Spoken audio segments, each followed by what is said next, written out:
Assalamualaikum warahmatullahi wabarakatuh. Perkenalkan, nama saya Endah Purnamasari, peserta Latsar CPNS BPSDMD Provinsi Kalimantan Selatan Angkatan 17 dari kelompok 2. Saya akan memaparkan nilai dasar ASN yang keempat, yaitu mengenai komitmen mutu. Aparatur dalam memberikan layanan publik yang bermutu harus berlandaskan prinsip efektivitas, efisiensi, dan inovasi. Mutu sendiri merupakan nilai keunggulan produk atau jasa yang diberikan kepada pelanggan atau customer sesuai dengan kebutuhan dan keinginannya. Sedangkan efektivitas merupakan tingkat ketercapaian target yang telah direncanakan, baik menyangkut jumlah maupun mutu hasil kerja. Lalu, efisiensi merupakan jumlah sumber daya yang digunakan untuk mencapai tujuan organisasional. Dan inovasi merupakan cara utama di mana suatu organisasi beradaptasi terhadap perubahan-perubahan di pasar, teknologi, dan persaingan. Selanjutnya mengenai total quality management atau manajemen mutu. Jadi, total quality management merupakan kegiatan perbaikan berkelanjutan yang melibatkan setiap orang dalam organisasi melalui usaha yang terintegrasi secara total untuk meningkatkan kinerja pada setiap level organisasi. Keberhasilan implementasi manajemen mutu atau total quality management diukur berdasarkan kriteria berikut. Yang pertama adalah kesadaran akan mutu dan berorientasi pada mutu dalam seluruh kegiatannya sepanjang program. Lalu yang kedua, program tersebut harus mempunyai sifat kemanusiaan yang kuat. Yang ketiga, program didasarkan pada pendekatan desentralisasi dengan memberikan wewenang pada semua tingkatan. Dan yang keempat, total quality management atau manajemen mutu harus diterapkan secara menyeluruh. Selanjutnya di sini ada 5 pilar total quality management.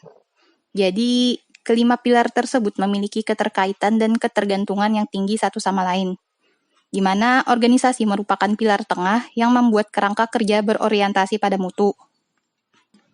Lalu, produk yang bermutu merupakan hasil kerja organisasi yang diperoleh melalui proses yang bermutu pula, yang didukung dengan komitmen tinggi dari seluruh komponen organisasi. Lalu, organisasi tentu tidak akan dapat mencapai target kelembagaan secara efektif, efisien, dan inovatif tanpa adanya pemimpin yang kuat dan kredibel. Selanjutnya mengenai teknik perbaikan mutu. Ada 2 metode yang bisa digunakan untuk melakukan perbaikan mutu, yaitu dengan metode PDCA atau Plan, Do, Check, Act, dan diagram sebab dan akibat, yang bisa dalam bentuk fishbone diagram atau tree analysis. Selanjutnya ada nilai dasar orientasi mutu. Ada 6 nilai dasar orientasi mutu. Yang pertama adalah komitmen bagi kepuasan masyarakat. Lalu yang kedua, pemberian layanan yang cepat, tepat, dan dengan senyuman yang ramah. Lalu yang ketiga, pemberian layanan yang menyentuh hati, tanpa cacat, tanpa kesalahan, dan tidak ada pemborosan. Yang keempat, pemberian layanan yang dapat memberi perlindungan kepada publik. Yang kelima, pendekatan ilmiah dan inovatif dalam pemecahan masalah dan pengambilan keputusan. Dan yang keenam yaitu perbaikan secara berkelanjutan melalui berbagai cara, di antaranya yaitu pendidikan, pelatihan, pengembangan ide kreatif, kolaborasi, dan benchmark. Selanjutnya, di sini ada 6 alat pemastian mutu pelanggan. Yang pertama adalah standar pelayanan pelanggan. Yang kedua, ganti rugi pelanggan. Yang ketiga, jaminan mutu. Yang keempat, audit mutu. Yang kelima, penanganan keluhan pelanggan. Dan yang keenam adalah ombudsman. Selanjutnya mengenai aktualisasi nilai-nilai dasar komitmen mutu. Jadi, untuk menciptakan mutu pelayanan prima, diperlukan perubahan orientasi, sikap, dan cara kerja sebagai berikut. Yang pertama yaitu dari orientasi kepada peraturan berubah menjadi orientasi kepada publik. Lalu yang kedua, dari cara kerja asal bapak senang, rutinitas dan asal-asalan berubah menjadi orientasi kepada mutu, bekerja secara baik dan benar. Lalu yang ketiga, dari sikap pasif menjadi sikap dinamis, proaktif, dan inovatif.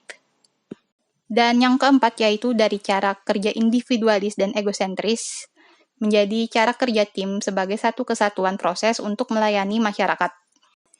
Lalu, nilai komitmen mutu yang bisa saya terapkan pada tupoksi saya sebagai penata keuangan diantaranya yaitu dari segi inovasi dengan membuat checklist verifikasi SPJ, Lalu dari segi berorientasi mutu, saya memperdalam dan mempelajari literatur terkait keuangan daerah. Demikian yang dapat saya sampaikan. Salah hilap mohon maaf dan saya ucapkan terima kasih. Wassalamualaikum warahmatullahi wabarakatuh.